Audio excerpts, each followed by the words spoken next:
What's up, Fantasy Champions? Spotlight Sports Network is excited to tell you about an amazing deal from Thrive Fantasy, your place for daily fantasy sports and esports. Right now, with promo code SS Network, Thrive Fantasy will match up to $50 of your first deposit. So go to thrivefantasy.com and sign up now with promo code SS Network. That's thrivefantasy.com, promo code SS Network.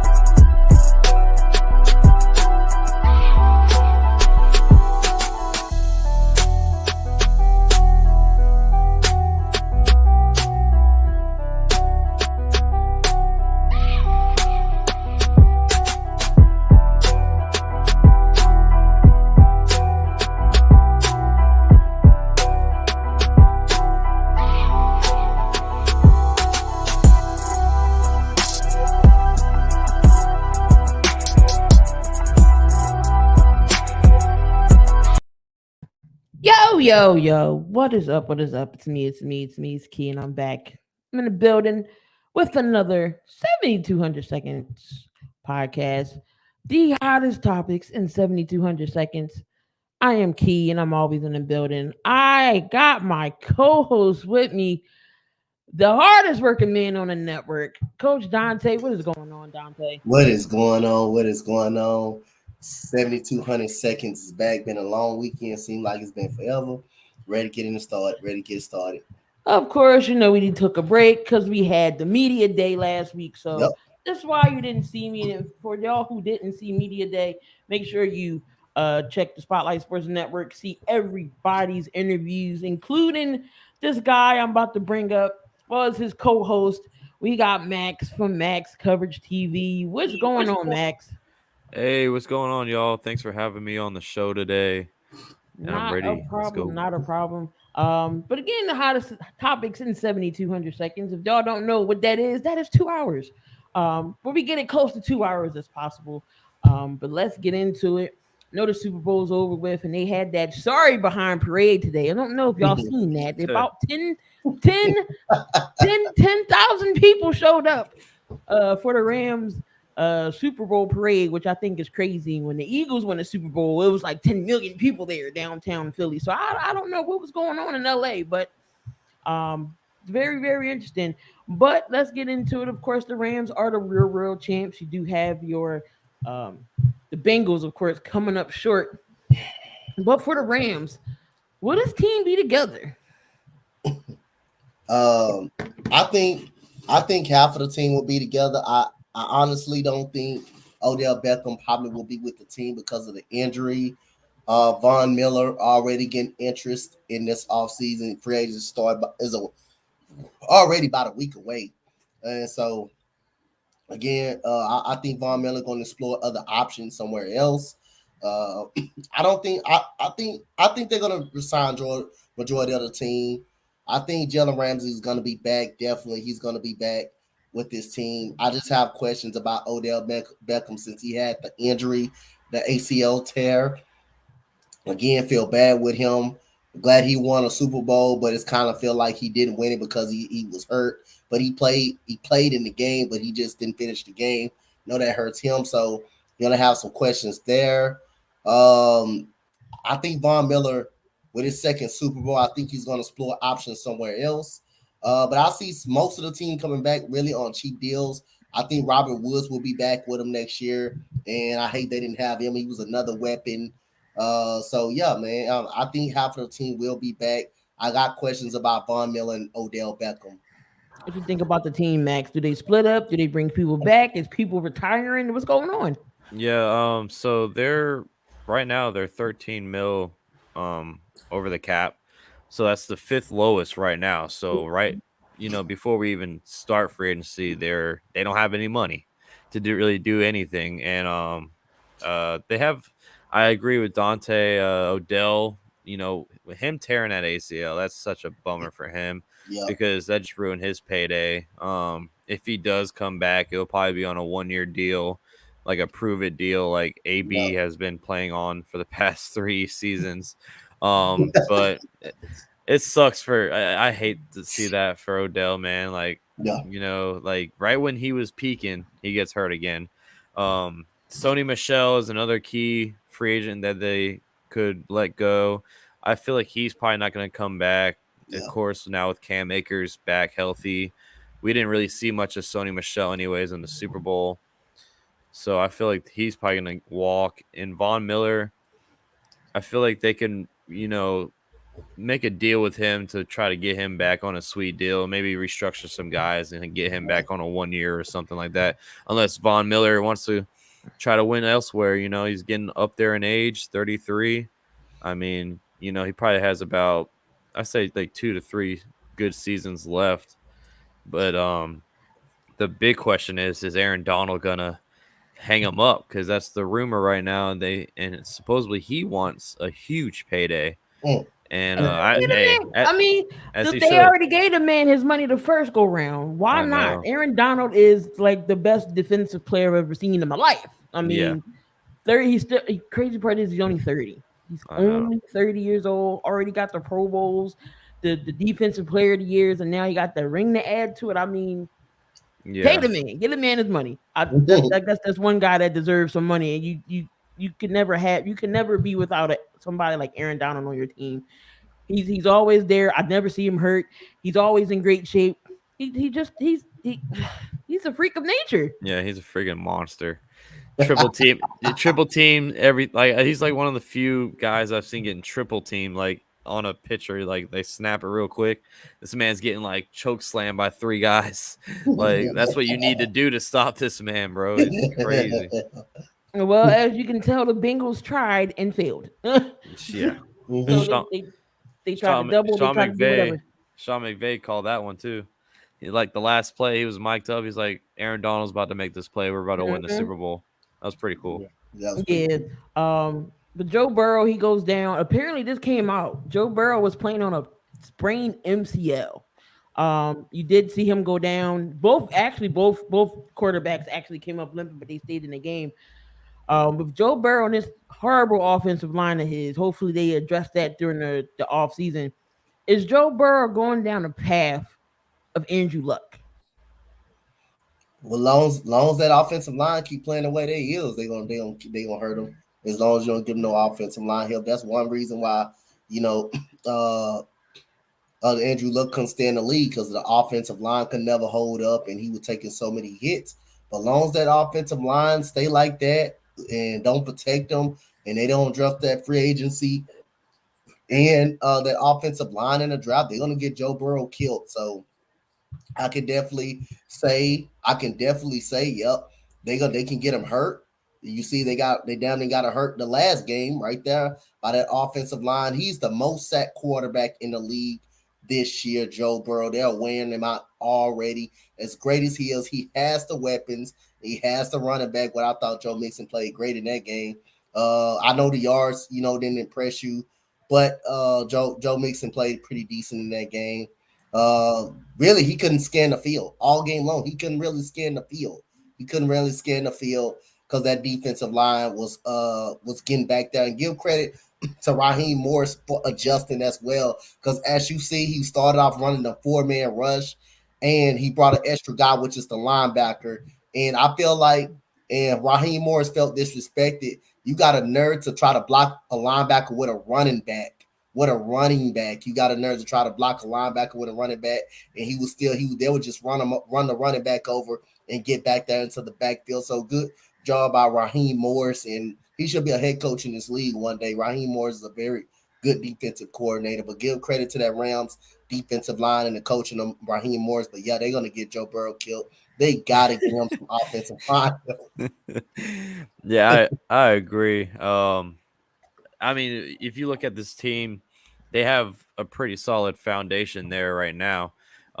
Really, there's nothing much for them to work on. I know you have to re-sign some guys. Like if you want to keep Jesse Bates, Ogunjobi, some CJ, Uzuma.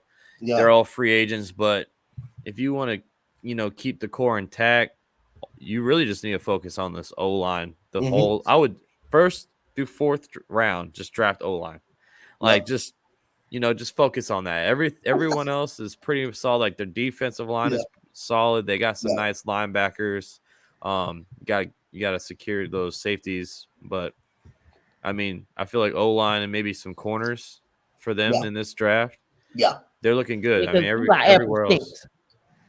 Yeah, Eli Apple. I let him walk. Terrible. Yeah, I let him walk. He's terrible. I don't understand. Like, Odell going down, you still leave Cooper Kupp wide open every single drive. It's like, what else are you keying in on? Tyler Higbee was out, and Odell's gone, and he couldn't run the ball. So, what are y'all doing? They couldn't stop Cooper. And I think for Eli Apple, he talked too damn much. He put his foot in his mouth. Oh, I know Odell tendencies. I want Odell. You got cooked. I don't know. It was a whole bunch of toast on the field because he clearly got burnt every single play. Every single. If he didn't get burnt, he was holding. If he didn't get burnt, he was holding him. and it was crazy because I just said something positive about him when I interviewed Robert Livingston. I just said something positive about him, and then he goes out and do this crap. And then when he got interviewed, his media day, I just feel like he didn't want to be there. He did not. If y'all go back and look at this whole media day interviews, his whole vibe was he did not want to be there. He was there. He for the Marshawn Lynch. Everything. His facial expression basically told you anything. It told you the difference because I was down. His facial expression didn't look too good. I didn't like his facial expression, the way it looked every time someone asked him a question. Like it was like, Van Jefferson was humble about himself. Like he was a really good dude to interview. Like he was happy to be there. And that's another guy that's going to step up big if he's, with Odell going down. Definitely Van Jefferson's going to step up. Robert Woods and Cooper Kupp. That's going to be a nice little receiving core there. But no, Eli Apple got to go. He's a bum. He's a bum. He is. He's been a bum, and he's talking crap about the Saints fans and the Giants fans. I mean, he stunk anywhere he went. Like, I hate Eli Apple. He's terrible. Yeah, I want to give a shout out, you guys, to this guy, Bryson Hopkins, the tight end for the Los Angeles Rams, who stepped up while Blanton, the other receiver the other tight end that started, hurt. I thought he was hurt. He had some issues with the arm. And when he was getting a lot of easy passes, catches over the middle, that opened it up for Cooper Kupp. The coverage was tight on Van Jefferson. Number 18, I see why he don't play a lot. Yeah, because that one ball he should have caught. That was an interception. I thought he gave up on it a little bit over the middle, but you got to go get that ball. You got to catch that. No doubt about that. You got to catch that ball. And you can see Matthew Stafford, trying to fit it into tight holes, but it was tough, really, because no one was getting open. But give credit to Tyson, to Hopkins, man, that tight end that came in and helped out, that opened it up for Cooper Kupp when he started going crazy. So big shout out to him, man, for his big playmaking ability while Blanton was out. So pretty much this game was the game was fast. Reason why it was fast, so that first half didn't really see no penalties. Now, when the second half came, that's when them flags started flying. Do y'all think the game was called pretty well? It was a very crucial flag that should have been called was Jalen Ramsey and that face mask that didn't get called. He didn't get burnt. He got hooked. Do you think this game was called pretty good? Yeah, I think so. I think it was a fair game. It wasn't nothing that impacted the game. All the calls that the Rebels called, they were clearly holding calls. They were clearly obvious. Like the one Jalen Ramsey, you should have called that. It was clearly T. Higgins turned his face mask around.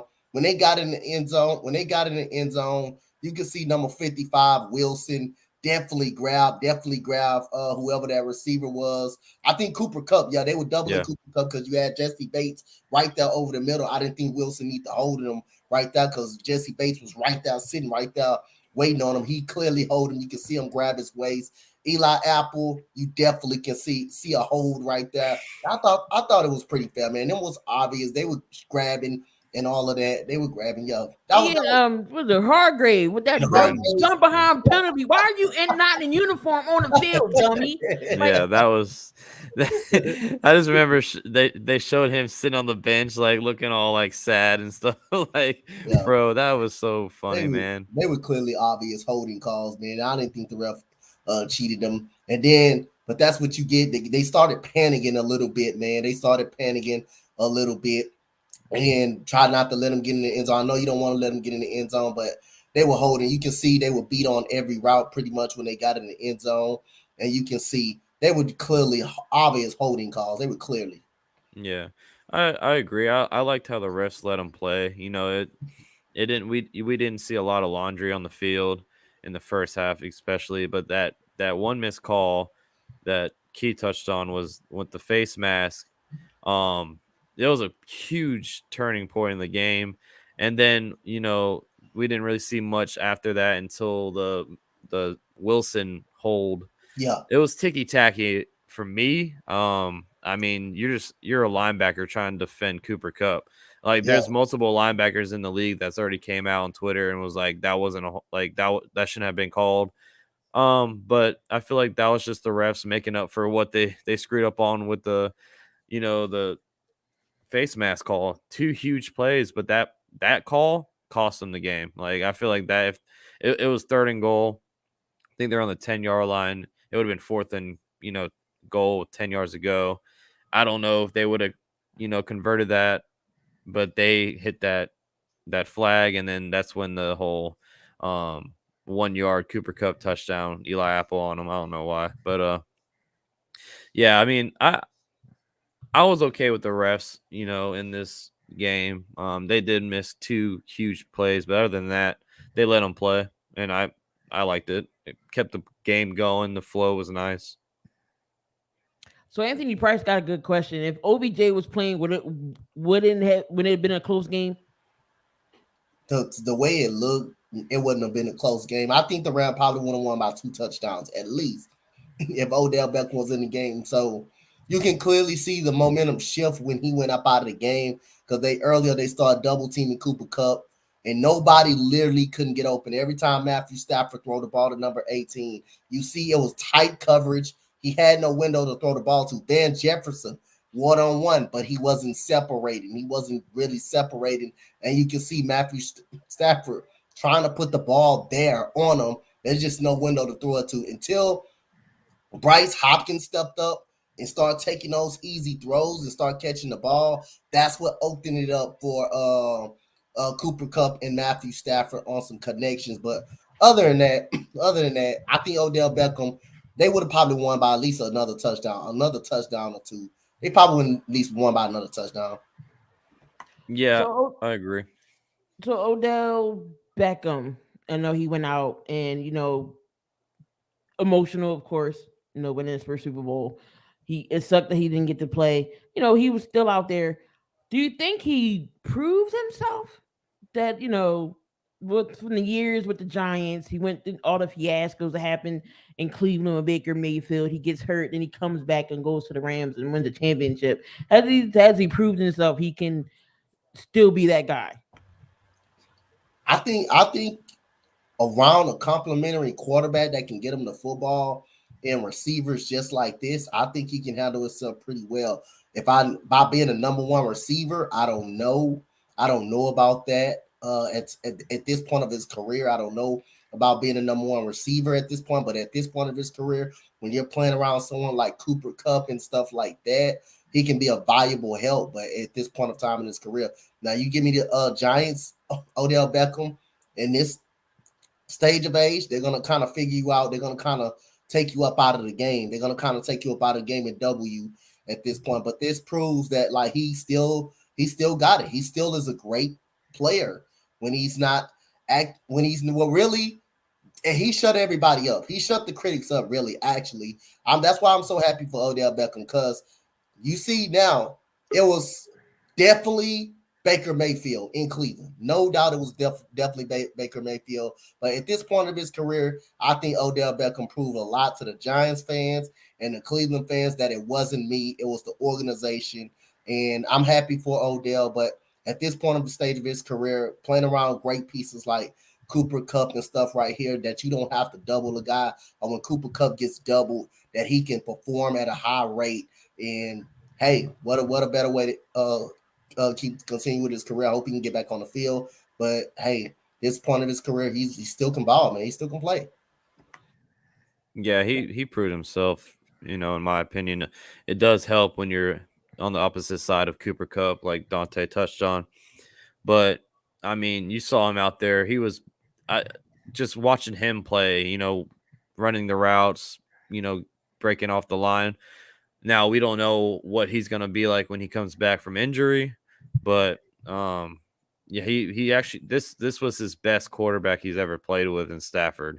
And I mean, he finally had a guy that he trusted that threw him the ball. And the touchdown in the Super Bowl, Stafford threw it, but it was Odell making that play, you know what I'm saying? And he showed everyone he can still do it all. And then I think he was in line for a nice little payday.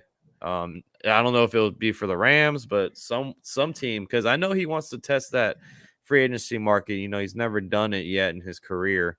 So it's interesting to see what he does now. But I feel like the Rams were the perfect spot for him.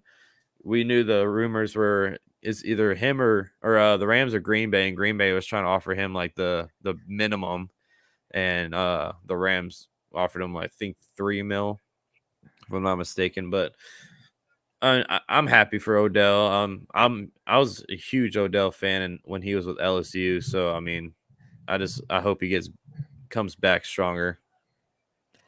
Kind of touch on Let It Burn's question. I mean, I feel like it may hurt his value a little bit if he decides to go to another team, because will they take a chance on him, knowing this is his second ACL injury. So we'll see what that's going to be like. But I think anybody that takes a chance on him, he's going to. As soon as he went to the Rams, you didn't hear nothing out of him. I think because he's growing up, he's maturing now.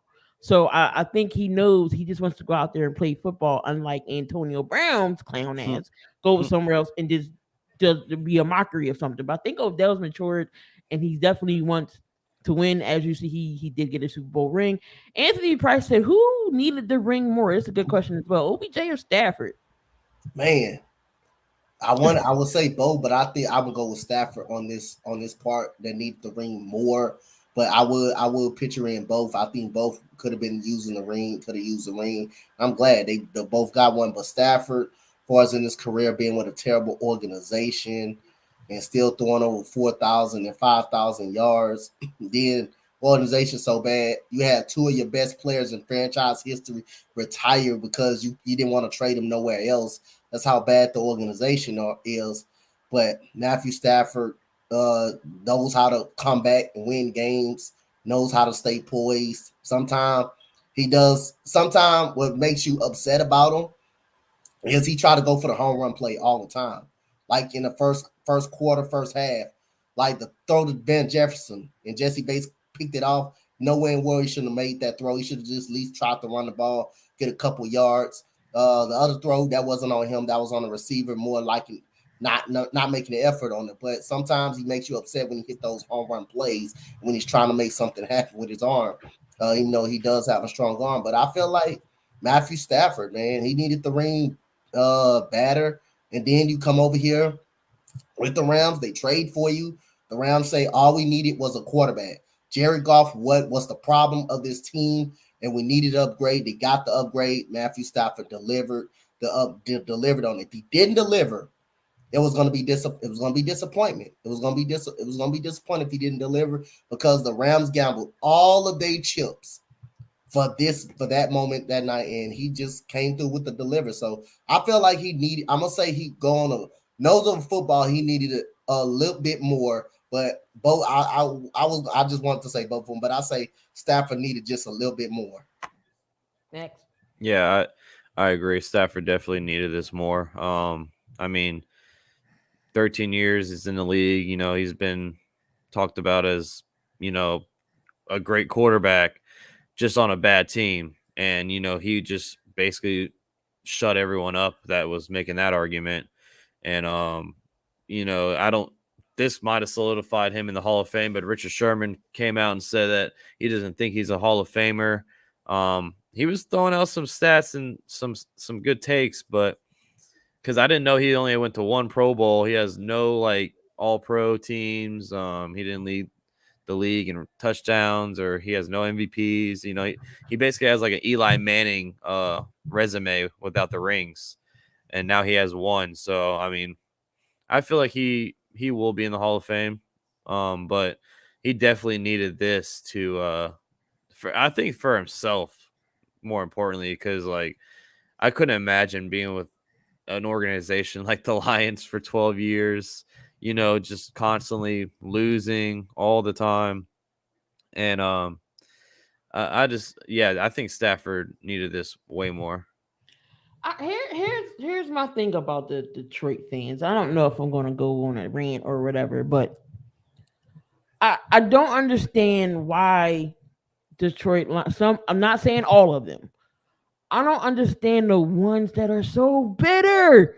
Like, why are y'all so mad that Matthew Stafford went to another team and did what y'all wanted him to do? Y'all didn't give him nothing to work with. You had Megatron. Okay, you know Megatron was one of the greatest receivers that played in a Detroit uniform. Galladay, no. Marvin Jones, no. You had Damian Amendola. Y'all not giving him nobody. You got DeAndre Swift, who's a good running back. Reggie Bush. Who else was out there? Marcus Blunt. Blunt was out there. Countless other people. You can't win a championship with these players and Matthew Stafford. So you mad he left? He got traded and went to another team who was just a quarterback away, obviously, because golf wasn't it. Why are you so mad he went and won? Blame your organization. Don't blame it on Stafford. In the organization, they don't really draft well. He don't really draft as well. And that's why his best receiver was Megatron, was no doubt Calvin Johnson. If you want to say Marvin Jones, he's all right. He's not Calvin Johnson. Yeah, Golden Tate, too. Yep. Golden Tate. Yeah, Golden Tate, is all right, but he's not a Calvin Johnson. He can make some plays for you here and there. Galladay can't stay healthy. You seeing what he's doing with the Giants. He hasn't caught a touchdown all year long. So, again, man, you haven't really given him nothing. You haven't really given him a run game. Outside of those receivers, those are pretty respectable receivers. What other move pieces you gave him? And then organization really haven't not draft well on top of that. So that's why I'm so happy for Matthew Stafford. And I don't know why, the Detroit fans are giving him so much crap. They haven't really drafted as well, haven't even did nothing in the draft or addressed nothing. That's a reason why two of your players of greatest of all time retired, because they wanted to go play somewhere else for opportunity to win, and the Lions just wouldn't let them go. There's also Lions fans that are, claiming Stafford, like they treated this Super Bowl like it was their Super Bowl. They were rooting so hard for Stafford. Like, come on, their Detroit Rams shirts, get out of here. Yeah, but I'm happy for Stafford. That organization is just a mess. And the crazy part is, I know Richard Sherman is saying Stafford's not a Hall of Famer. I mean, you can say the same for yourself, Richard. What have you done? You're not, in my book, I don't think Richard Sherman is a Hall of Famer for me. So, I mean, he needs to, be humble about himself, because I don't think he, in my opinion, is a Hall of Famer. But one thing about Matthew Stafford, when those years in Detroit, he still every season put up 4,000 yards. Every season. His overall numbers right now is 49,995 yards, 323 touchdowns, 161 interceptions, and he still managed to have a 91 overall QB rating out of all these years. So 13 seasons with the Rams, 1 season with 13 seasons with the Lions, 1 season with the Rams, and he wins the Super Bowl. Because why? He has an offensive line. He has a running game. He has weapons. He has a defense. He has a special teams. He has a whole complete team. He has a good coach. He has that believed in him. He has a whole system there. Y'all didn't give him that in Detroit. And for him to put up those numbers with a shitty team, that's a Hall of Famer in my book. I'm sorry. The numbers do not lie. The numbers don't lie. And how many good coaches that organization really had besides Jim Caldwell? But he went the 1 year he went to the playoffs, you fired him. Yeah. Probably the best coach out of probably, I don't know how many great coaches they had, but the one coach I know that they did have, they fired him after making it to the playoffs and losing on a controversial call in Dallas. The next year they fire him. They hire Matt Patricia, who was god awful as a head coach. Dan Quinn, I think he's a good coach. I just don't think he's got the. I just think the organization is bad. They just not good. They're just not a good organization. They just not a good job of going out there and get players. That's not a market of players want to go to. They don't draft well. They don't do a good job of getting coaches, hiring great coaches either. Yeah, that's definitely a fact. And speaking of coaches, Zach Taylor gets an extension. Definitely well deserved. Zach Taylor came from that McVay tree as well. So pretty. Of course that was needed. Zach Taylor's not a bad coach. He did turn the Cincinnati Bengals team around. He just needs some help on that right side of the offensive line, because if not, he's gonna get Joe Burrow killed, and he will be another Andrew Luck 2.0. Kevin O'Connell gets the nod in Minnesota. Again, another guy from the McVay tree. Do you think he's going to do good in Minnesota? You think he's kind of going to turn him around? See, like, I'm not really big on this hire, honestly. Like, I didn't hear much about Kevin O'Connell until this. I feel like the last half of the season, because his name was getting brought up to be the head coach somewhere. I don't know. Like, they could have had Jim Harbaugh. I would have picked Jim Harbaugh over him any day of the week. I mean, they said that Harbaugh came in there cocky and arrogant and all this stuff. I mean, don't you want like a cocky coach? You know what I'm saying? Like, you're the Vikings, like you need some type of, camaraderie in that locker room. I mean, I just don't know if Kevin O'Connell is that guy, but it seems like they had this dude zoned in for almost the whole off season. They had no one else they really were looking at. So, like I said, I mean, any OC underneath Sean McVay. I mean, McVay is the genius offensively over there. So I'm not really big on this hire. It's like a wait and see game. I mean, Zach Taylor turned out pretty well, so maybe Kevin O'Connell can do the same. But he has a great offense to start with. I mean, you just got to worry about Kirk Cousins. I mean, Kirk family member Cousins. I don't know what we're gonna do with Kirk Cousins. But you never know. We'll see what kind of staff he's gonna have around him as well. Their defense isn't that great. They need to get some defensive pieces. Dalvin Cook stays healthy. He's running a good running back there, and you still got a tight a wide receiver tandem and Thielen and Justin Jefferson. I mean, offensively, they're okay. I think the defensive side of the ball, but we'll see what's going to go on in Minnesota there. Carson Wentz. Colts fans, Philadelphia tried to tell y'all about Carson Wentz, but again, I do thank y'all, Carson, for playing 75 snaps and getting us that third number one pick, not third number one pick, but the third draft pick in the first round. Colts might be letting him go.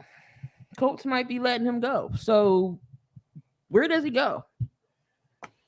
Oh, where does Carson Wentz end up at? My answer is gonna be NA. I don't know where he's gonna end up at. I can't tell, but he didn't have a too bad of a year. But again, I mean, can you blame some of that? Can you factor some of that because of Jonathan Taylor was so damn good? Carson Wentz really could sit on his couch and just relax for a little bit. Yep, you can put some of that on him. He didn't have to really throw the ball too much unless they were put in a situation. But again, organization.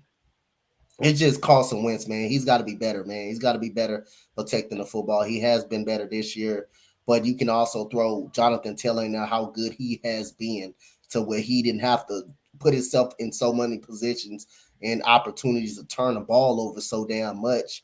You can credit Jonathan Taylor that, but again, Carson Wentz, he got a bad vibe for me because again, he leave from Philadelphia. He wants out of Philadelphia because Jalen Hurts. I mean, every quarterback, people got to realize this. You come in and an organization drop the quarterback, and you want to sit up there and you want to get upset and not perform because you got all this money and you got your organization drafting the quarterback, and they give you a right to not to go out, to get out of shape, come in and get out of shape, not perform. He's not Aaron Rodgers. Aaron Rodgers, if he goes out, hey, you seen what Jordan Love did against the Chiefs, didn't show up. And Aaron Rodgers was the type of quarterback, hey, Packers said Packers need me out there, which is Aaron Rodgers, the only quarterback in the league that got the right to do that. Carson Wentz don't got the right to do that. You got to go out there and perform, man. You can't come in training camp and be out of shape and running around and fumbling the football like that. You can't do that. So again, you got to compete in this league. Regardless who behind you. You got to compete. So I question Carson Wentz's level of competitiveness, because that's clearly why he wanted out of the Eagles, because of Jalen Hurts. He's mad because of Jalen Hurts. Now again, Rodgers had the right to be fucking mad. Had the right to be goddamn mad. He had the right. Carson Wentz didn't have no right to be mad. Now Aaron Rodgers had the right. That's a different situation. You want to draft the quarterback in the first round? When we needed another receiver on side of Devontae Adams, you draft the quarterback. You move. Matter of fact, you trade back in the draft and get Jordan Love in the first round when nobody was expecting that.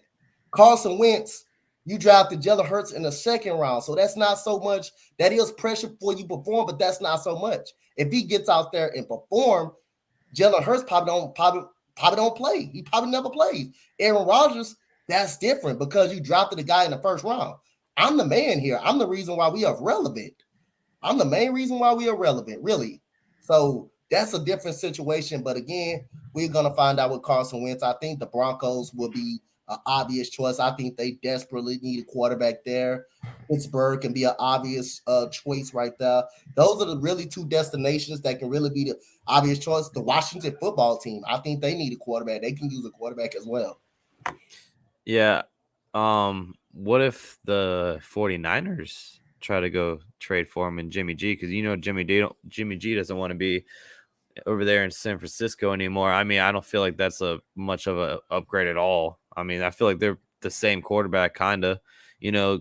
Same quarterback that got carried by the whole team. The run game, their defense, just they can't make enough plays to get them over that hump.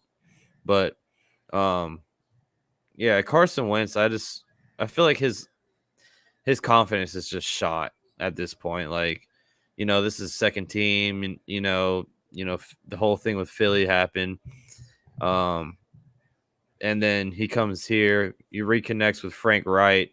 I thought maybe Frank Wright would get him back on track, get his head, back where it was, ready to play some football. I mean, at first it was looking okay, like he was playing pretty well, and then the second half, when they started losing a bunch of games, it was mainly because of Carson Wentz. And I mean, if you're a Colts team that, if you look around, they're just like where the Rams are at. You have the team built right now to win, but you can't win because of the quarterback. You know what I'm saying? So they're either going to trade or cut him. I would definitely try to trade him somewhere. You touched on some good teams that could use him. I'm trying to think of some other ones. I don't really know right now off the top of my head, but I think the Niners, the Broncos, Washington could, but I don't think they would offer enough in return, Washington. But yeah, it's like when Jalen Hurts got picked in the second round, Kirk Cousins also got mad about Kellen Mond getting picked I think it was in the third round for the Vikings last season. So, these guys are just, they're all egos.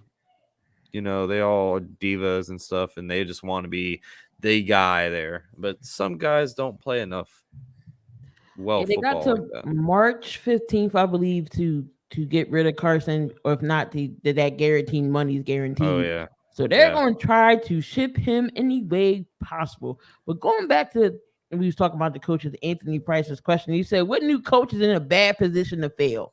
Is anybody set up to fail?" Well, I think it could be actually Lovie Smith. I mean, I know I'm a Texan fan, but I'm gonna tell it how it is. I mean, we're not that good of a roster. I mean, unless we go out there, we get some great free agents, attract some free agents, and make some moves and do well in the draft. I think Lovie Smith would be the setup to fail. But like, I didn't really think the Texans want Lovie Smith as the head coach. I thought, for my instance, they wanted Josh McCown. They wanted to hire Josh McCown. That's who they wanted to hire. I don't know if the Ryan Flores incident has something to do with that. Maybe people say yes. Like I say, I'm not disagreeing with that, really. But like I say, that could come into play. But I really think Lovie Smith, just like David Culley, was set up to fail, actually. But I'll say I didn't think David Culley done a bad job. But again, we don't have a great roster. We have one running back in the room. That's Rex Burkhead, and he did way better. He performed way better than David Johnson. Way better. David Johnson is shot right now. He needs to go. I'll let him walk and let the door hit him on the ass on the way out. I'll let him walk. He gotta go. He gotta get the hell out of my team. He has to go. He's not performed. He is not the same Johnson. And that was in Arizona. We released Philip Lindsay, who couldn't produce. We give up Mark Ingram, that was probably a win because they didn't make a damn playoff push anyway. But I really feel like we need to get a running back in a draft or a free agency. I would love to get Marlon Mack from the Indianapolis Colts. That would be the number one running back. He's very young. He's still the number one back, and he can catch out of the backfield. I would love that. But anyway, I'm going to go with Lovie Smith, man. I know Texans my team, but just like me and Matt talk about the Rockets, we got to tell it how it is, and we not going to hesitate. So I think Lovie Smith. I think Dennis Allen, definitely for me. I was going to say the same thing. Yeah. It's both the teams they just promoted their DC as head coach. I mean, that's just never a good look, you know. I just feel like it's always a bridge head coach, you know, like we're going to hire this guy for one season because we know it's not going to be a good season coming in. I mean, the Saints got $74 million over the cap. Dang, cap hell. Yeah. And is Michael Thomas going to play? Is he happy? Is he healthy? We don't know. I mean, what's the deal with Kamara? Is he's in legal trouble? You know what I'm saying? You don't have a quarterback. You know, Taysom Hill, 2 foot surgeries. Liz Frank injury. That took out Cam Newton. I mean, the list goes on. Jameis Winston's out. Gone. He's not going to get re-signed. He just tore his ACL. So, I mean, you're about to lose your best tackle on that line in Armstead due to free agency. So, yeah, the list goes on with Dennis Allen.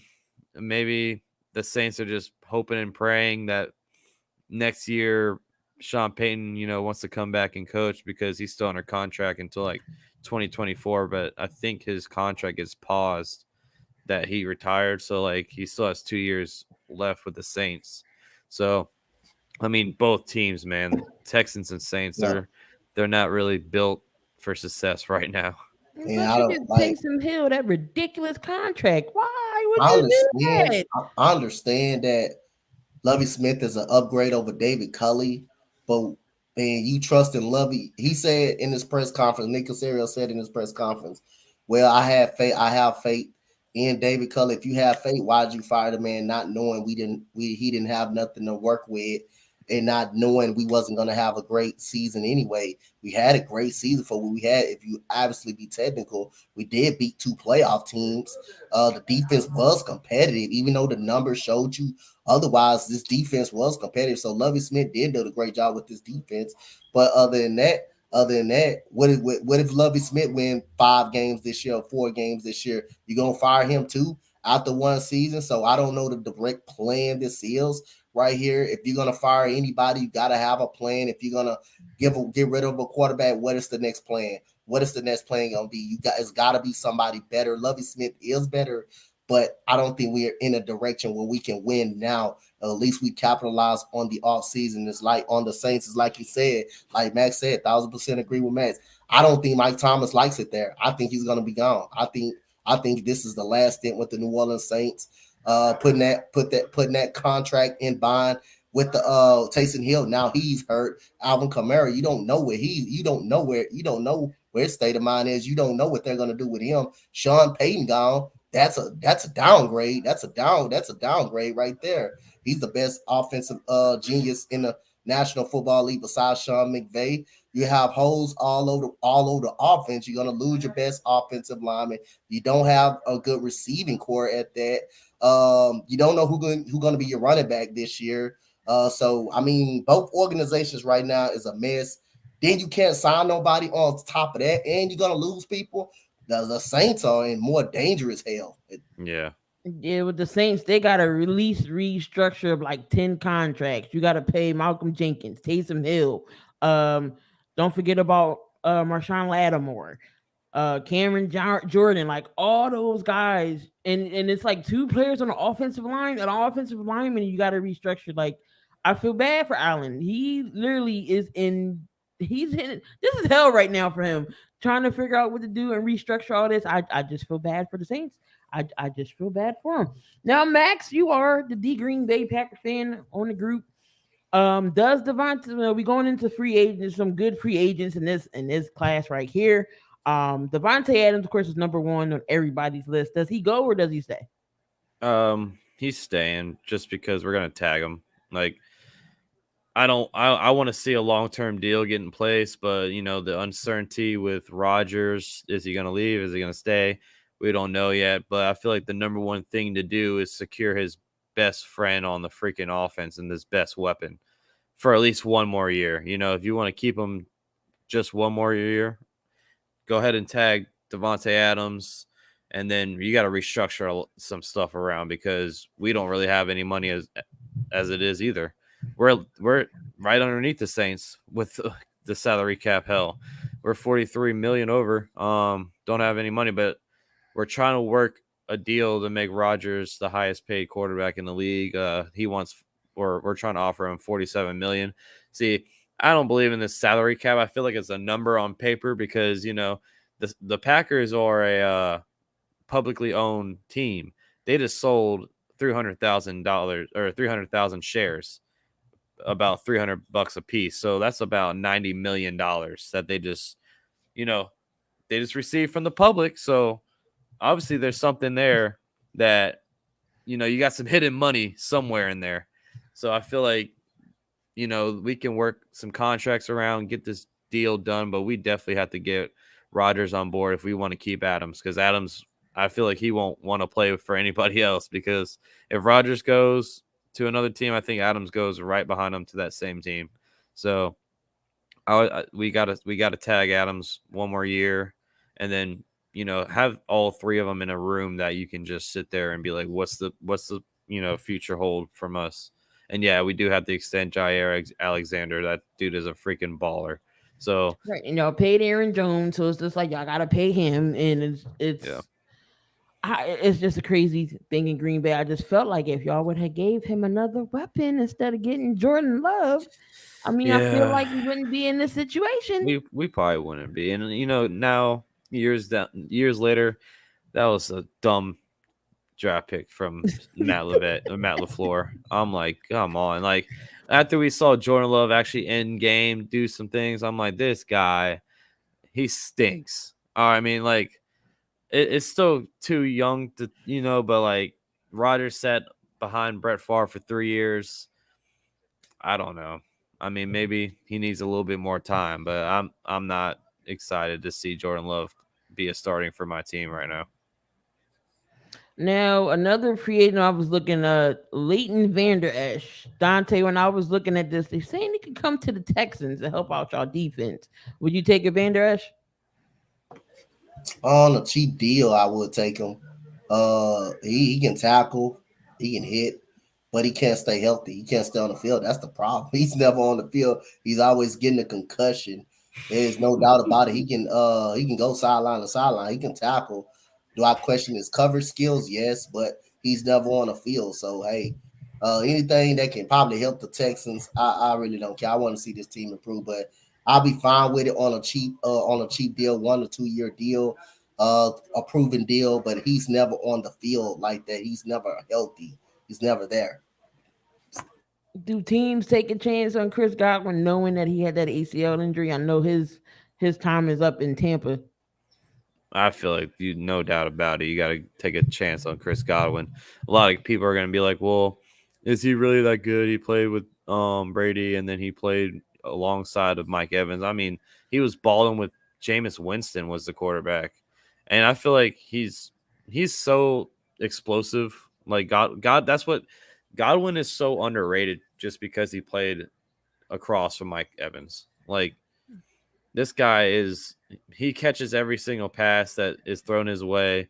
He's explosive. I mean, you saw he can have a deep threat. He can get yards after catch. He can do it all, man. I feel like if I'm the Jaguars, because the Jaguars have the most money, that you need to go get a guy like Chris Godwin. And if you want to make Trevor Lawrence happy, I don't care if he's coming off injury or not.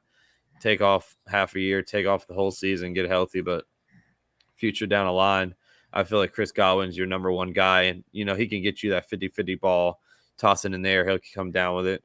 But the Bucs are trying to make him the cornerstone for them to re-sign. I don't know if he's going to come back.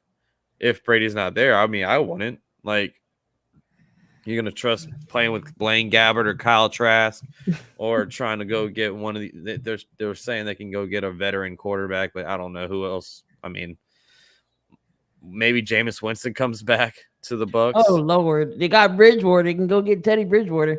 Yeah, I mean, Bruce Arians and Byron Leftwich was there with, Jameis. So, I mean, I could see Jameis coming back. But, yeah, I mean, you definitely got to take a shot at Chris Godwin. Definitely. Gallup, that's another one with the ACL injury. I know Dallas is not bringing him back. Juju Smith-Schuster, he was hurt. I don't know if Pittsburgh decides to bring him back. Christian Kirk, like I said, this Mike Williams, all Allen Robinson, these are all going to be some good free agents. Hopefully the Eagles call somebody to get somebody on the alongside of Devontae Smith. Mike Gesicki's another tight end. Plus, I could see him going to the Colts maybe because the Colts don't have a tight end. He'd be good over there. Maybe the Jags will spend some money on some of these weapons because they got money. Better. They have money. Yeah, like Urban Meyer last season struck out in free agency. He didn't do anything. Like this guy was handed a first pick overall Trevor Lawrence with a bunch of money, didn't do shit. So, I mean, I feel like Doug Peterson, as you know, Key, is a little bit smarter than Urban Meyer. Right. So I feel like he can do some damage in this offseason. Right. I definitely, they got enough, close to the top to get another pick as well, a good draft pick as well. Still get some good people in on the defensive side. I mean, it's still a young team. Young team. I think Doug, that's the right spot for him. He'll groom these guys around. He'll, help Trevor Lawrence. And definitely we'll see. He got Zach Taylor's brother down there, Press Taylor down there with him. So we'll see how that goes. One last topic before we switch over, the whole Kyler Murray thing in Arizona. Him unfollowing the team, but it's rumors they, put some stuff out about. I don't know the whole story. I just know Kyler was upset about his work ethic. Any thoughts on the Kyler Murray incident? I think I know what the rumor you're talking about. He came out and said they blamed him for the loss. They blamed him basically for the loss. I just thought he just wasn't ready really yet. He just wasn't ready. Game was too big for him, his first playoff start. And people in the regular season, remember, people was calling him an elite quarterback, a top 10 quarterback, but without DeAndre Hopkins. But again, DeAndre Hopkins makes anybody better unless you're a Deshaun Watson that can play without him. He cannot play without DeAndre Hopkins. You can see Kyler Murray couldn't play without him, but you still have good weapons. You still have Christian Kirk. You still have James Conner, who was very good this year. You still have Rondale Moore, who was really, really good. But I just believe Kyler Murray just wasn't ready. Zach Ertz, who was hot, who was on fire when he first got there. and got a respectable defense, got a pretty much respectable defense before it pretty much got ripped apart by Matthew Stafford and stuff like that. But it's frustrating. But Pete, he came out and just said, the organization blamed him for the L, for the loss. That's a team thing, but most of the point, you are gonna blame Kyler Murray for that loss right there. He wasn't comfortable in the pocket, and when he was about to get sacked, he throws the ball up. He throws the ball up from the end zone and makes it enter. And the dude came down and caught an interception. You should have, other than that, just went down and took a safety and have them punted the ball. If you didn't want to, you don't throw it, don't lob the ball up when a person can catch an interception and run it back in. That was a boneheaded mistake. Then he throws about at least 2 interceptions. Kyler Murray just didn't perform well. And like I said again, you gotta be willing to hold accountable. Is it all on him? No, but you're gonna point most of the blame on him because he threw the ball away. Was throwing the ball away a lot. So again, man, like, hey, I say, sometimes I feel like his mind is in baseball because he did get picked by the Oakland A's. He did get picked by the Oakland A's, but he's frustrated. But if I was the Cardinals right now, I would look out. I would look out for Kyler Murray right now because this man doesn't look good. This situation doesn't look good. Him unfollowing a team. When you unfollow somebody, and especially the organization, that's a problem. I don't care. That's a problem right there. And there's something going on. Yeah. The report that I saw was the Cardinals say he's not like the leader that they want him to be. He's not an early in, late out type of guy, like meaning first guy in, last guy out. That's what you want in your franchise quarterback. So I just feel like this was just like a temper tantrum. It seems like with Kyler Murray, like just getting really like, butthurt about, how the end of the season went and how he thought everyone was blaming him for the loss and stuff. I mean, honestly, it kind of was your fault, Kyler. Like you made a lot of dumb mistakes, and then we saw it in the Pro Bowl. I mean, the Pro Bowl ain't nothing, but he threw a pick 6, in the first quarter. So I don't know. I don't think his head was all the way in. I think the the outside noise got to his head a little bit too much, maybe, and it just put too much pressure on him because we've been hearing it when they were like number 1 in the NFC, and then they started losing. They lost to the Packers. That's when they started going downhill, and then everyone's like, "Are they a pretender?" And everyone was like, "Yeah, this team isn't." I just feel like he had so much outside noise that just made his play, diminish from the second or the first part of the season to the second part of the season. It was like a complete different Kyler Murray that we saw. I mean, granted, Hopkins was hurt, but you still had enough weapons around you to get things going and to finish strong. But they finished absolutely like crap. They lost like 5 out of the last 7 games, and then they were a first round exit in the playoffs. So that game against Green Bay was, I don't care what nobody say, it was AJ Green's fault. All he had to do was turn around. Yeah, all he had to do was turn around. The ball was right there. He threw it spot on. I turned the game off. I'm like, oh snap! Green Bay got this game. I come back. I was like, what? They driving, hold up. They almost won. That was AJ Green's fault. That's what the Packers do. We always make it a little interesting at the end. You know what I'm saying? Yeah, we can't finish games off. That was I don't care nobody say it was AJ Green's fault. It was his fault. Yeah. All he had to do was turn around. All he had to do was turn around. The ball was right there. I don't know what he was doing. Kyler Murray was like, what are you doing? There's memes. It was like when you're playing Madden and your controller dies, and he's just like... I've had that happen to me too. It's like the worst. You're like, oh no, I didn't mean to do that.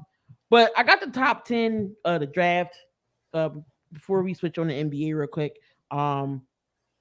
they got the Jags drafting Evan Neal, which would be good protection for Kyler Murray. Of course, they got the Aiden Hutchinson going to the Lions. Donte, they got Kyle Hamilton going to your Texans. I've been on the Kyle Hamilton train lately. I've been on that.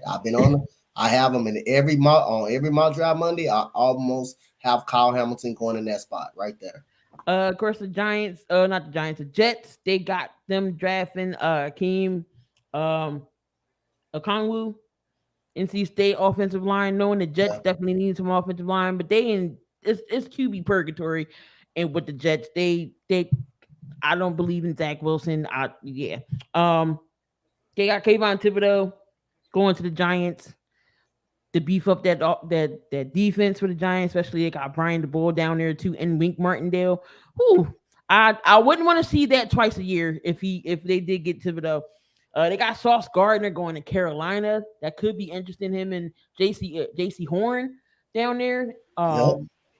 With that secondary.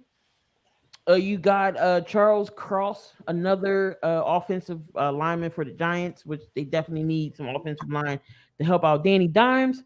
You got Drake London going to Atlanta at number 8.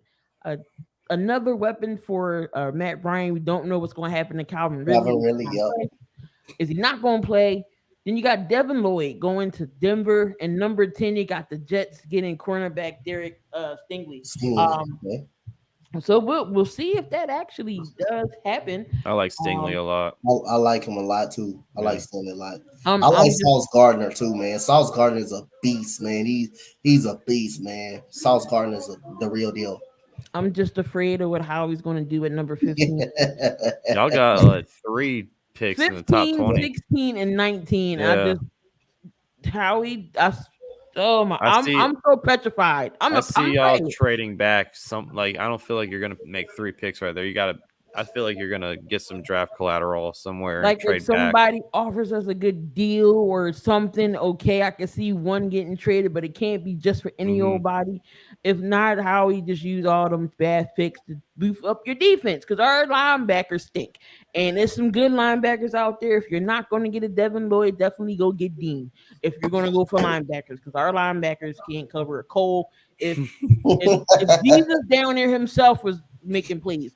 But I'm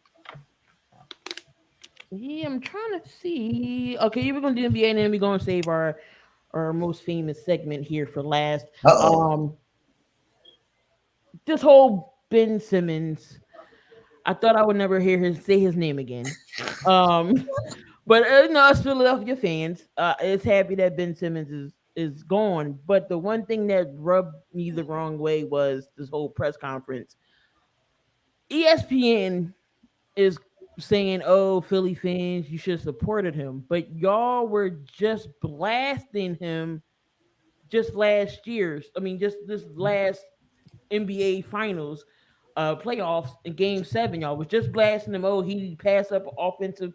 He passed the ball. He didn't take a shot. He didn't do this. Y'all blasting this man. Now you're on his side and saying, "Oh, now all of a sudden he doesn't have mental health."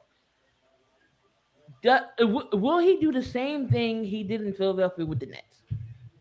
I mean, I feel like I said again. I think he just did that to get out of Philadelphia. He just did all that mental health crap to get out of Philadelphia because he didn't want to be there no more.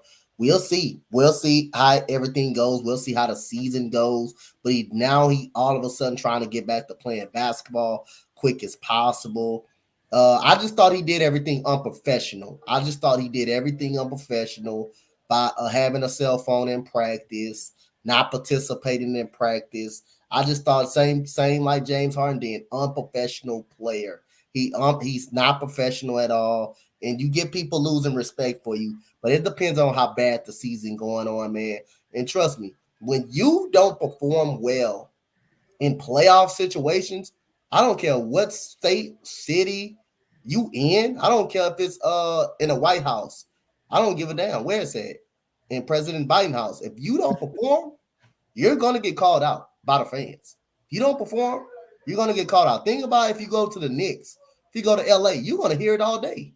You think Philly was bad? He going to New York. Yeah. New York is just as brutal. Yeah. Yeah. So if you don't perform there, that might be even much worse. So again, I'm gonna see how it plays out. I think both teams got benefit of the trade. As well. I thought both teams got helped out each other. But if he doesn't perform in Brooklyn, you can see the same old thing. And Ben Simmons, like right now, you can definitely question his heart and his toughness right now.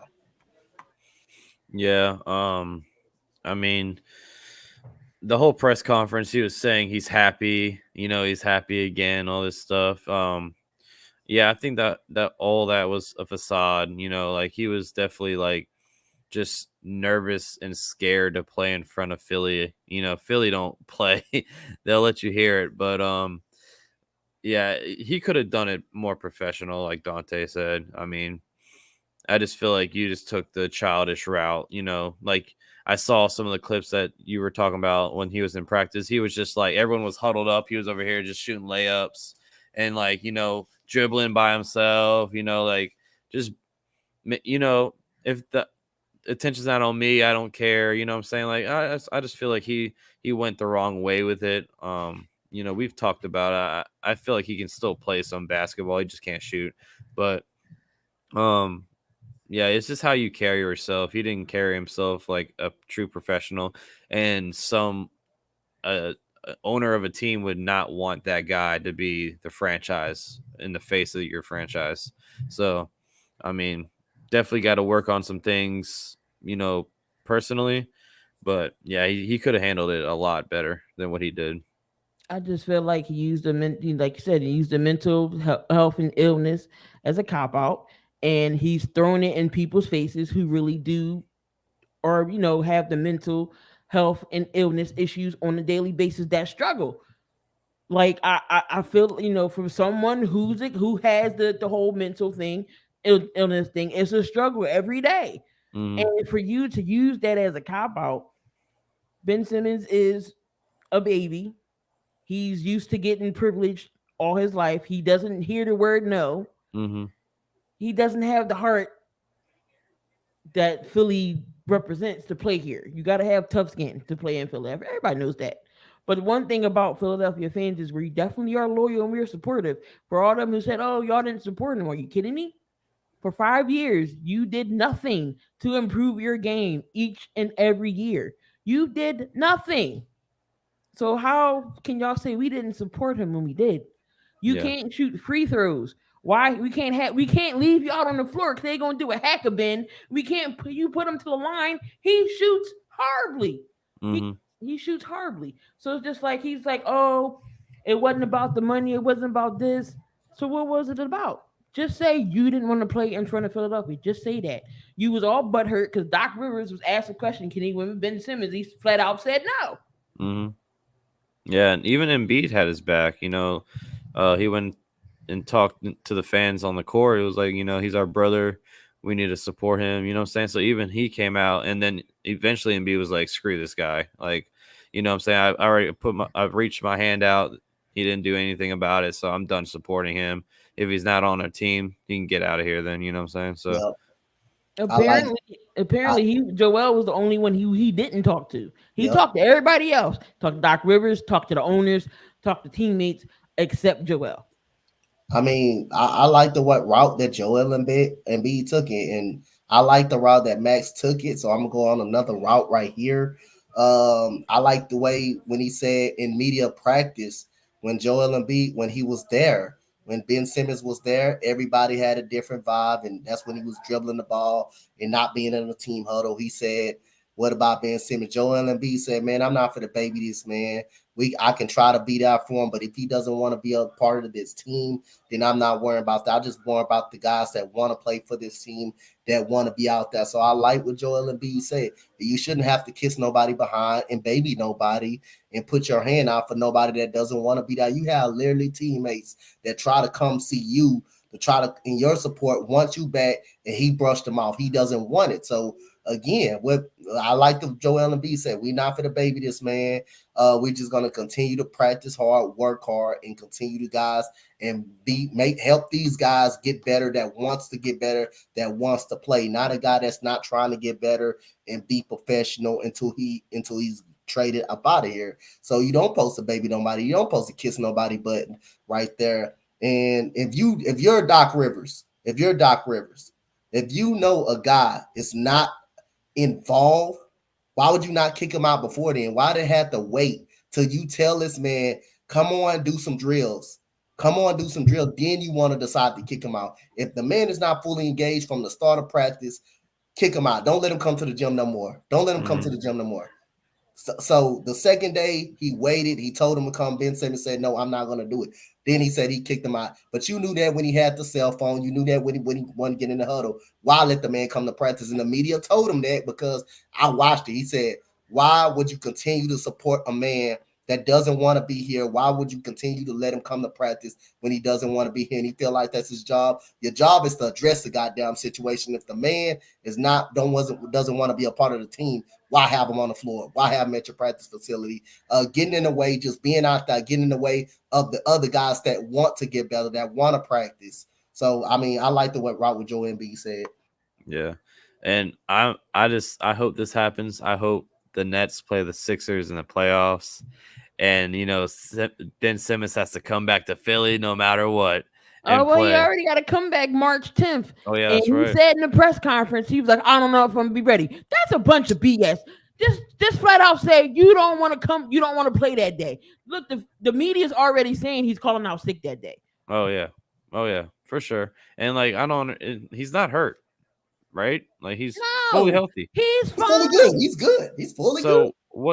So what is he complaining about? I don't understand. You got what you wanted. You're out of the because the it's town. a big ass baby. That's what it is. Like like I said, Philly supported you for the 5 years that you were here. You've been in the league 6 years and has not done nothing with your game. Mm-hmm. Nothing. Yes, you are a good defender. Yes, you are a good passer. You are a 6'10" facilitator. That's all your game is. You are not a point guard. Come on, I'm not going to play any other position but point guard. You're not a point guard, man, because what point guard takes the ball and go half court and sits in the dunker spot? That's not a point guard. Yeah. That is not a point guard. So I'm glad he's off the team. I'm waiting for James Harden to come back. I went to the game last night, was irked as hell because I couldn't stay home. Freaking losing by 48 points, and I left in the third quarter. So, yes, Boston brutal breaks off first. Freaking that game was horrible. But, yeah, I can't wait for James Harden to come in. The team definitely won't be playing 5-on-4 basketball no more. So have fun, and especially if KD gets irked, it's a wrap. It's a wrap. Yeah, KD okayed the trade. Like KD told, with the Harden thing, like KD was like, yeah, he was the same way with Harden. He was just done over it, he reached his hand out for Harden. He wanted to play with him, and then, they eventually gave so much away for Harden just for him to leave the next year. Apparently the rumors are going saying that they would call stuff in the huddle. I guess it was Steve Nash would dial up some plays that he wasn't happy with, and KD said he was rolling his eyes, and it had to do with the ISO ball situation. I don't know, but Harden wanted out of there. Yeah. I'm like, is it Kyrie that nobody wants to play with?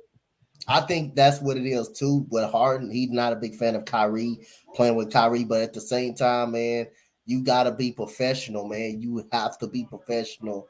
I mean, how can you go to Vegas while the team is flying to Utah and you show up at Utah at halftime?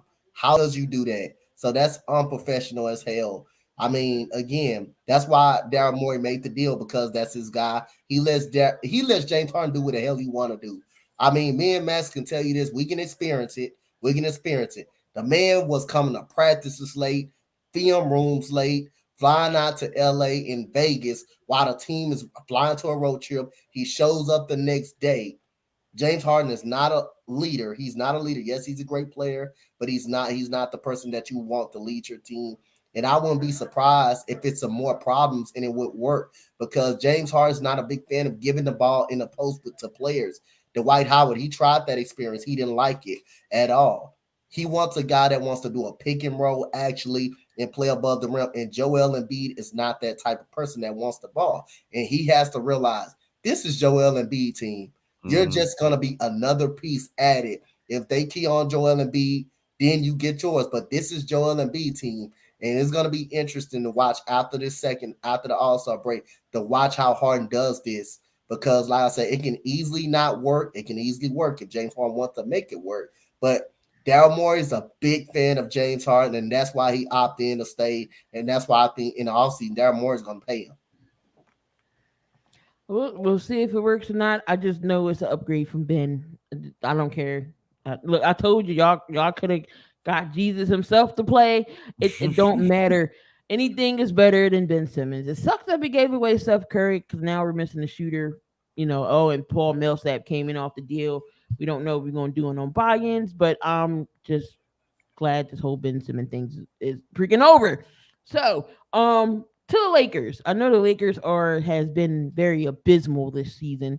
There are reports, saying not reports, but they were saying should the Lakers trade Anthony Davis? No, like that's the one guy you can't trade. You know what I'm saying? Like trade everyone else, but Anthony Davis, basically. I mean, Anthony Davis, when he's healthy and LeBron's missed, he's put up mad numbers as well.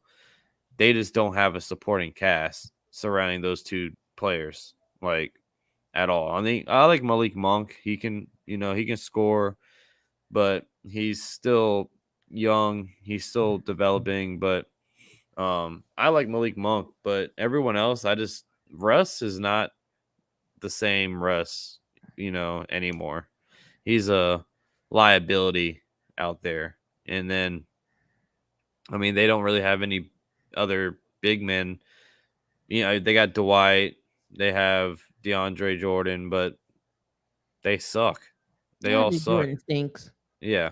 And like they're all just, past their prime. They're not the same players as they once, like they're all household names at one point in their career, but just now in their career, they're not. They're not, good enough.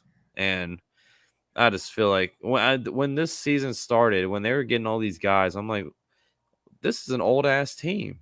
Like I like home. I like Melo, what I'm saying? Melo, that's who you need is just a scorer, but they didn't surround themselves with anybody that's young that can push the court. I do like that kid Austin Reeves that they have, but that team does not wow me. But as long as they have LeBron James, I feel like they'll figure a way to like turn this thing around after the All-Star break. I still have them making the playoffs, but I don't think they're gonna make it to the finals or even the Western Conference Finals for sure. Yep, I definitely agree. But if you want to consider trading Anthony Davis in the offseason, you could do that. That's a route you could go. But how happy Anthony Davis is, that's the key. How happy as he is playing with LeBron, knowing he used to he needs the ball to be effective. How happy he is with LeBron James and with Russell Westbrook. So that could come into play too. Just checking with him, talking to him, seeing how happy he is being around this team.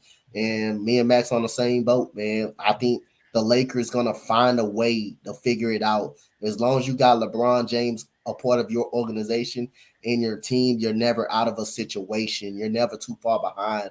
And I think they're gonna find a way to get things together. No, it's not looking good for them. No, they 5 games under 500. Russell Westbrook, again, he's a very good player. He's just not a good piece for this team to have.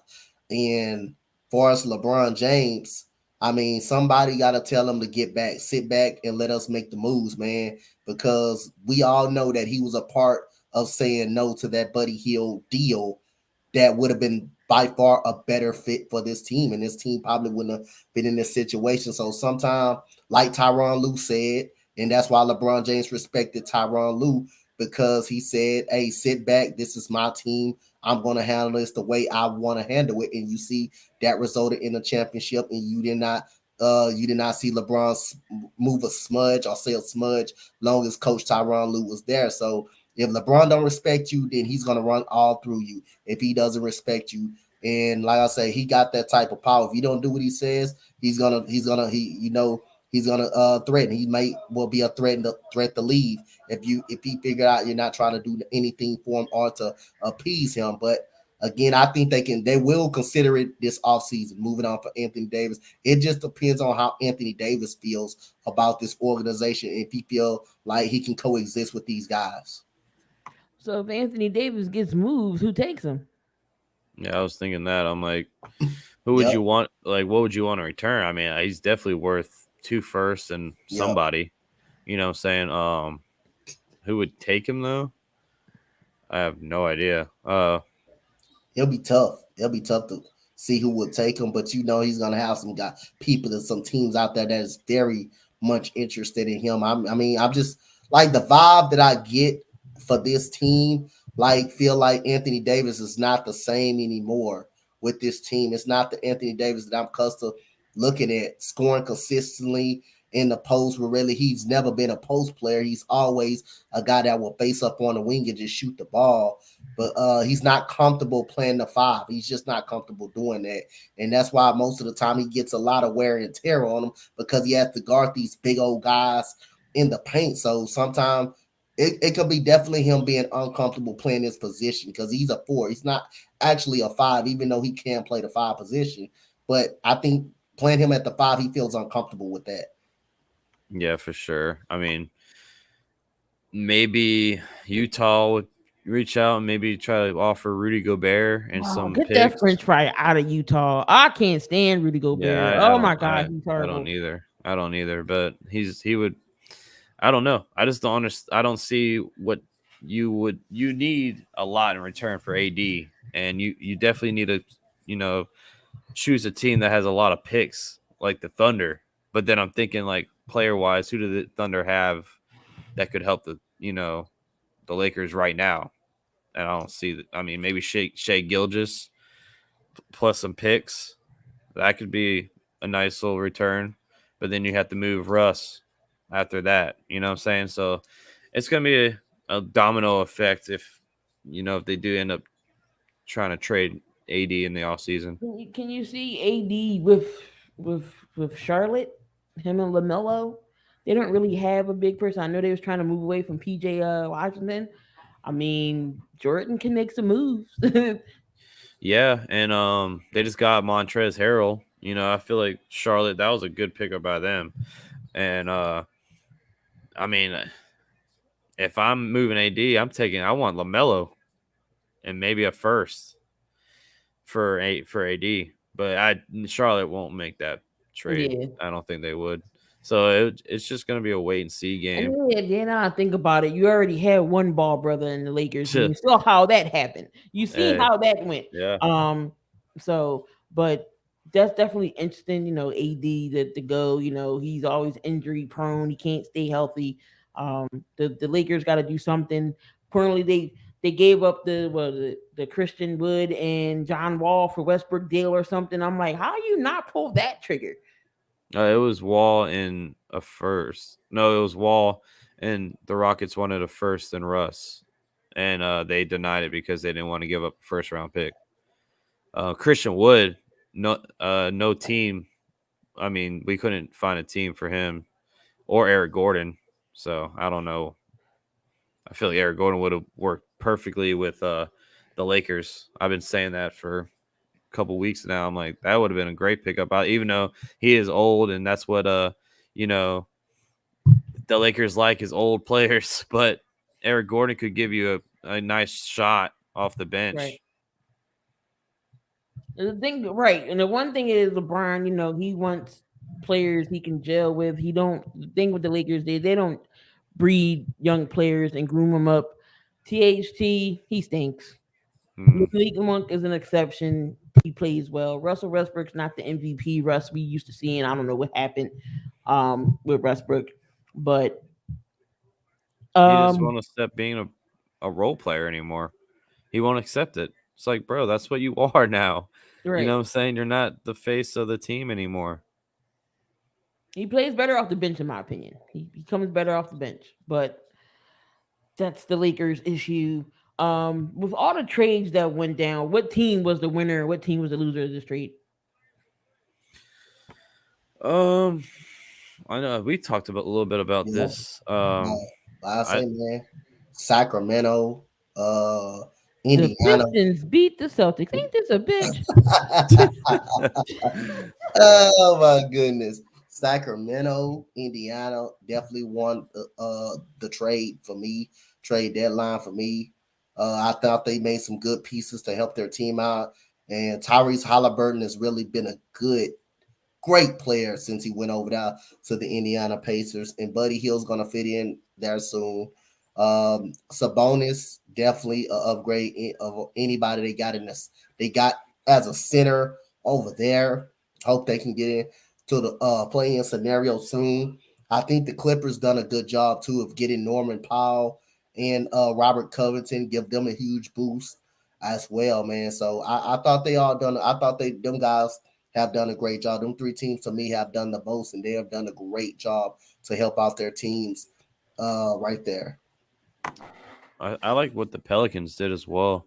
CJ McCollum, like I'm just picturing CJ. I know Zion's now maybe needing a second surgery, so I just shut him down for the rest of the season at this point. But I'm thinking of next season. CJ, I'm thinking of CJ McCollum, Zion, and Brandon Ingram being, the big three over there in New Orleans. I feel like that trade helped the Pelicans a bunch. The Kings made Sabonis with Fox is nice. I personally would have picked. I would have kept Tyrese Halliburton over Fox. I mean, nothing against Fox, but I personally prefer Halliburton. This dude can do it all. He's like you said, he's been balling in Indiana already. So shout out to them getting him and Buddy Hield. So they have a nice backcourt over there now. They just don't really have, other than Miles Turner, a big man. But the Clippers definitely with Norman Powell and Robert Covington. We saw Covington making some plays last night. I mean, that's a great. If I'm thinking of, get your guys healthy, Pete, Paul George, Kawhi. If you can keep Powell and Covington, like that would be a nice lineup. Like, so I definitely think the Clippers, Kings, Pacers, and Pelicans that definitely all won the trade deadline. And Charlotte getting the big man that they. Well, Harrell isn't like a big man, but he can help down low because they desperately needed it. Don't forget about Caris LeVert going to Cleveland. Oh yeah, LeVert too. Yeah, that was a great pickup by them. I love Caris LeVert. Definitely. So Adam Silver doesn't like, I guess he doesn't think it makes sense that the whole rule in New York, the vaccination rule keeps Kyrie out of home games, but he can't. That's not his fault. That's the state of New York. That's the state of New York rules. But it also states, though, I guess he's saying some other players that's not vaccinated can play in New York. I don't know how true that is, but it's just Kyrie. But that's just the state of New York. Yeah, you got to go along with it. So Adam Silver, I don't know why you think that it doesn't make any sense. We don't know if it's going to get lifted because I do know a couple of states. I know some places here in Pennsylvania are going maskless because of the they're going down. But I'm sure as soon as they spike back up, it's going to be like, all right, put your mask back on. Mm-hmm. But you don't know if New York is going to be one of those. As of right now, Kyrie still can't play home games. That's going to hurt them in the playoff run. So you think this rule for New York is crazy, or like you said, it's just the state. There's nothing you can do. It's interesting because I think what Adam Silver was talking about was away team players that aren't vaccinated can still play in the I'm watching the New York game right now, and Jeff Van Gundy is saying you see all these people, they don't have masks on at all, but you see assistant coaches with masks, and then you see like the opposing team has players that aren't vaccinated that are playing right now on the court. It's just Kyrie. That's why Adam Silver is like, I don't understand this rule. You know what I'm saying? Because Kyrie can't play, but I'm thinking it's because he lives there. I don't know. It doesn't make sense. But like I was thinking, like maybe by the time playoff time rolls around, he could be able to play. You know what I'm saying? But right now, I feel like the Nets should position themselves to try not to get home court for the playoffs. Like get the 5 through the 8 seed. You know what I'm saying? And then just play away. Like that means you're guaranteed a game 7 on the road, and you have Kyrie Irving for that game. That would be my loophole behind it. They had a loophole where the Nets had to spend some money to have Kyrie play, and they didn't pull that trigger. And they're talking about doing that for the playoffs. I think it's only like $60,000 in fines that they would have to pay, maybe more. I don't know the correct number. Only $60,000. But yeah, exactly. Like Sean Marks has plenty of money to pay that fine and get Kyrie to play. So it's just like, what's going on? You know, like we don't really know the full details, I think. Donte, any thoughts about this core Kyrie thing? I mean, like I said again, ain't nothing he can do about it. It's a state, it's a state thing, right? That definitely is gonna hurt him in the playoff part of things. But if you got that type of money, you definitely can pay for the man just to play out there. And that might be a good strategy, Max, talking about not to get home court advantage. You know you're gonna have Kyrie the first 2 road games. And then if it goes to a game 7, you have Kyrie when it matters the most. You just have him. That's a good strategy right there. I love that strategy right there. So just to answer Burns' question, imagine if Leonard and George come back this season with the Clippers team, are the Suns in trouble? Yes, they are.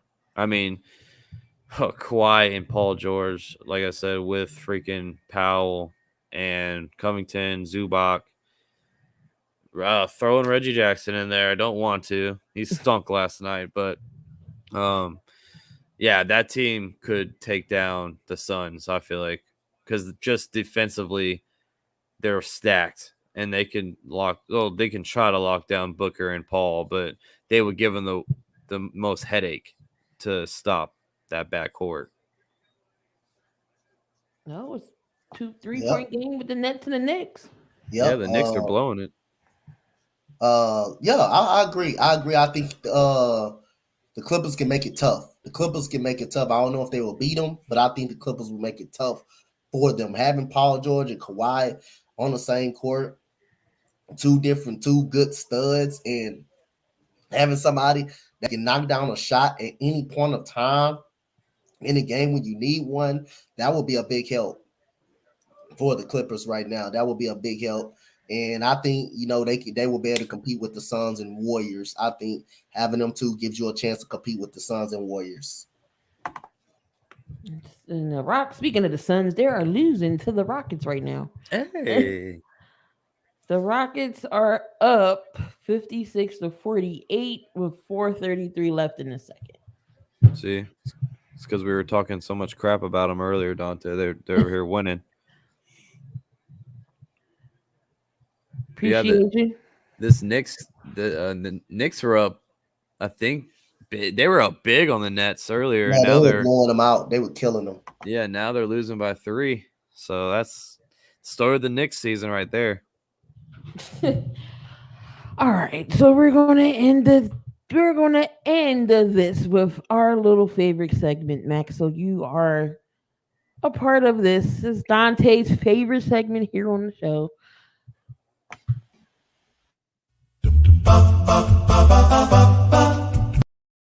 Fact or fiction? I love the segment. My favorite segment. Fact or fiction? Brian Flores gets a job. I want to say facts so bad. Yeah. I'm all on the Brian Flores train. Like, I think he's best available.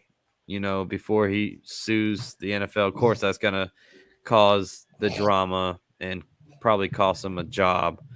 But since he's doing this, since he's suing the NFL, I think fiction right now is the answer. Sadly, I'm a huge Brian Flores guy, but I am too. Definitely 1,000,000% agree. I gotta go fiction at this point right now. It doesn't look good for Brian Flores. I gotta go fiction. All right, so we think we touched on this a little bit, but Aaron Rodgers come back to the Packers? I think it's fact. I'm going fact. I'm definitely going fact. 100% facts. And I'm tired of hearing this. I'm gonna hear it all off season until he decides. Right now we gave him a little, and him and his girlfriend just cancel their engagement.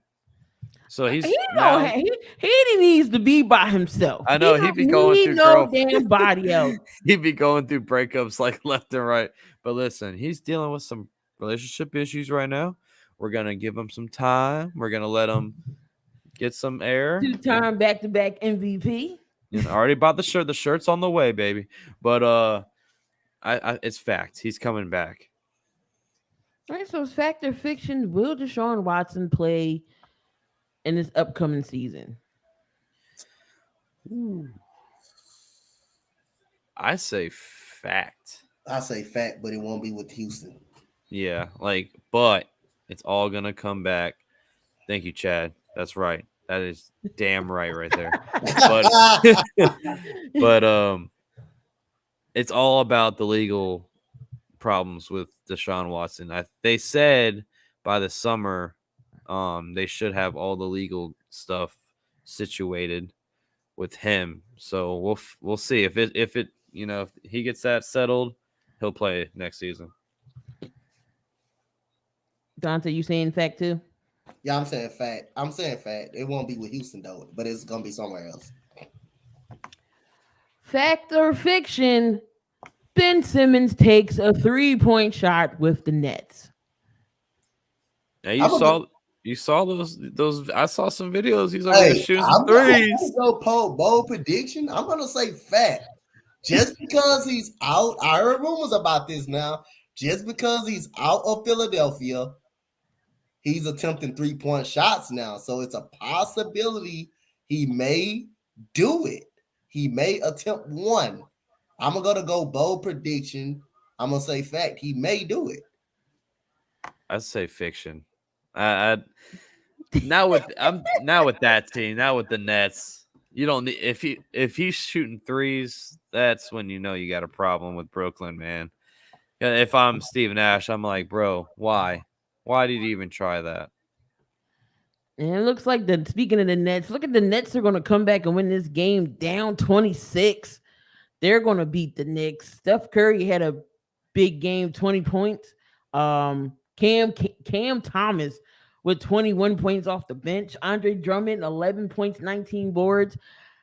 And KD's going to come back. So, I mean, they could make a little run. I know they were, 11 straight wins before they won that other game the other night. 11 straight losses before they won that game the other night. But I don't know. Watch out for the Nets. But I know the Knicks is shooting themselves in the damn foot.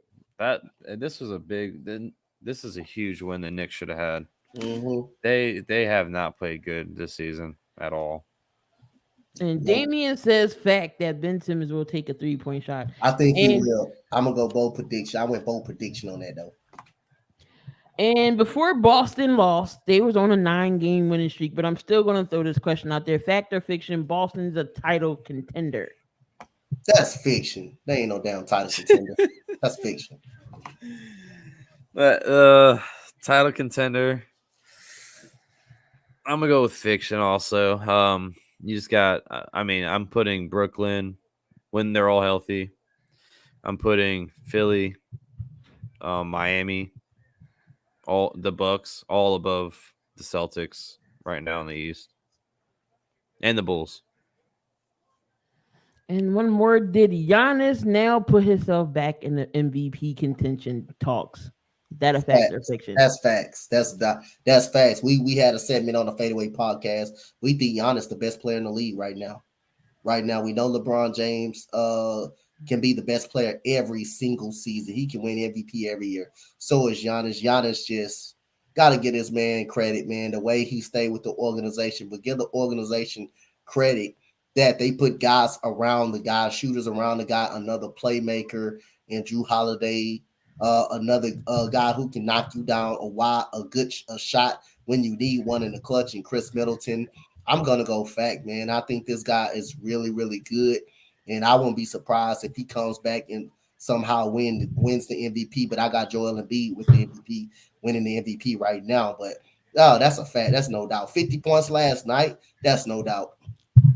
Yeah, I think he's the new LeBron when it comes to MVP. He's gonna finish the top 3 every year in MVP voting, just because how dominant he's going to be in the next 10 plus years in this league. Definitely fact. He's a freak. He's a unstoppable force. There's no one you can put on him. He'll just bulldoze you right through. I know the Toronto, built that wall, and that's what stopped the Bucks that one season when Toronto won the title, but man, since that season, there's no answer for Giannis, and he's getting better every single season. So, yeah, he's fact. He's going to be top 3 in MVP voting. And that was our another segment of Fact or Fiction. that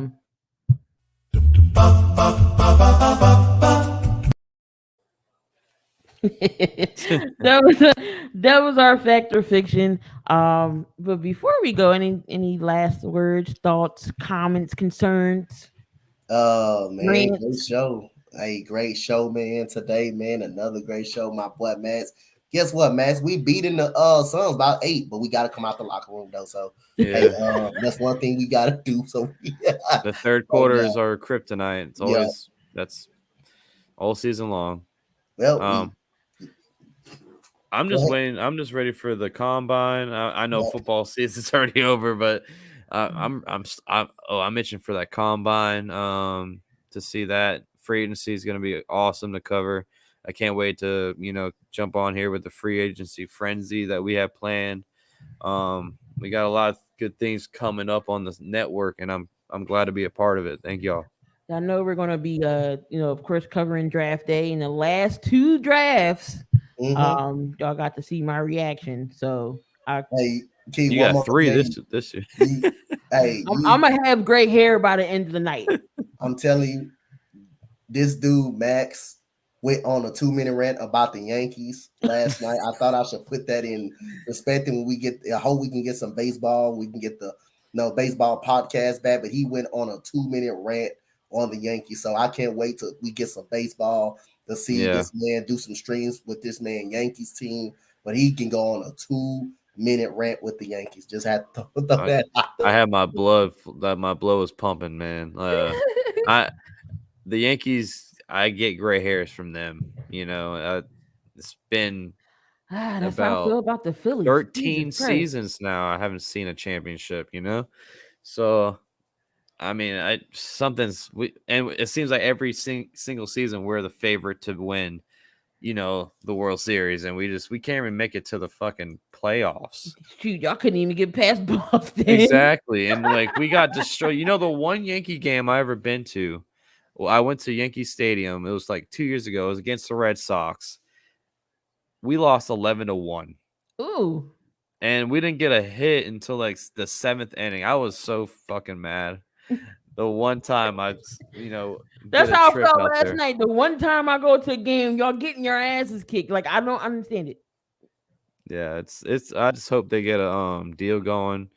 But these players they're a little stingy, man. Juan Soto turned down a huge deal today, and now he wants more money. He got offered $350 million. 13 years. Yeah, and that wasn't enough. Nationals. That wasn't enough. When you turn down that type of money, something ain't right. He must not be. Something ain't right when you turn down that type of money. Something definitely not right when you turn down There's that something type going of down money. in Washington that we don't know. And that's what's like. It's just crazy with baseball. I feel like these guys are just so like money hungry. It's like, how much money do y'all want? What's y'all's thoughts on the Trevor Bauer charges being dropped? That's a touchy subject. I mean, it's saying it's a he said, she said situation. You know what I'm saying? He's saying the girl made all of it up. Honestly, I don't think we'll ever know the true story behind that situation. But I'm all about if he's innocent until proven guilty. So if the charges are being dropped, he must have either didn't do it or he must have paid somebody off secretly, because it cost him half the season last year. So that's crazy. But with that being said, this is we didn't quite go 2 hours, but we got to about the minute 45 mark, which is quite all right for me. But make sure y'all come on back each and every Tuesday night, 8:30. Thanks for having me on. We always hit no problem. You're welcome to come on anytime. You're not busy. Nope, anytime. But that is the end of the 7200 podcast. Make sure y'all subscribe to everybody here on the network, including Max, myself, and Donte. The links are in the description. Tomorrow night, what we got going? Coach's Corner, as always. Make sure y'all come on in for that big round table with a whole bunch of topics and questions being thrown out there. A lot of fun. Of course, we got the play-by-plays on the Spotlight Sports streams. Make sure y'all go subscribe to that channel as well. We at 87, trying to get over to the 100 sub mark. Great play-by-plays action. Tomorrow night is Ruthless Attitude to get ready for the Elimination Chamber.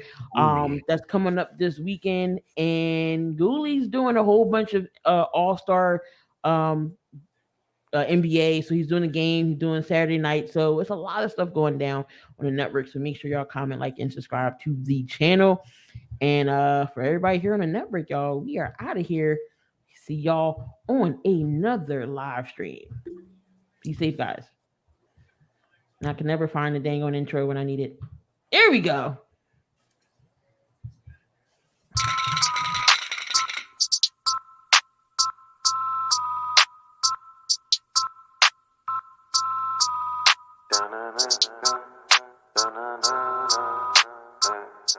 I heard they want the news. Well, we got it just for you. What's your team? Who your player? Who your crew? I heard they want the news.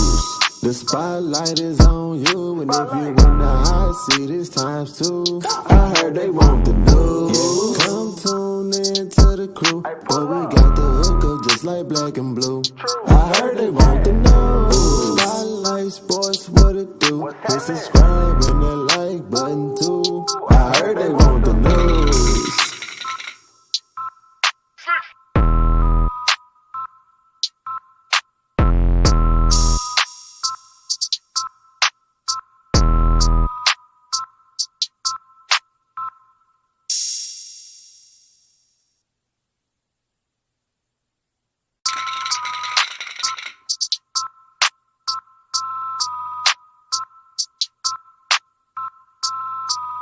Da-na-na-na, da-na-na.